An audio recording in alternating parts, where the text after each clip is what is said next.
miantso ny havana na ihany koa ireo olona izay mety anfantatra ny rangaha lehibe izay sahirana eny amin'ny toby-piantsonana ny fahasankarana iny araka izany ny tenany sy ireo olona eny amin'ny manodidina mba hijery azy na ihany koa aka azy eny antoerana.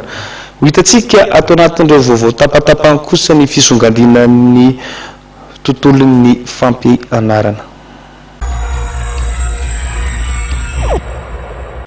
Na dia nahitana fianarana aza ny isan'ireo candidat amin'ny fanadinana BEPC tamin'ity taona ity dia fantatra fa ny tombony isan'ireo fitoeram-panadinana amin'ny fahatelo ny volana aogositra ho avy izao raha tsy haivina no hanomboka ny fanadinana.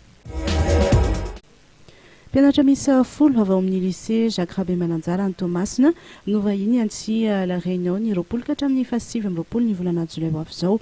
Nahazo ny loka voalohany izy ireo tamin'ny fanaovana teatra etsika izay tafiditra tao anatin'ny fifanarana national frantsay izay no karakarain'ny ministera ny fanabeazam-pirenena. Otontsaina amin'ny 27 sy 27 ny volana jolay ho avy izao ny fifananana hidirana ho mpiasam-panjakana ho an'ny inspecteur de trésor misy 30 ary percepteurs principaux des finances misy 70.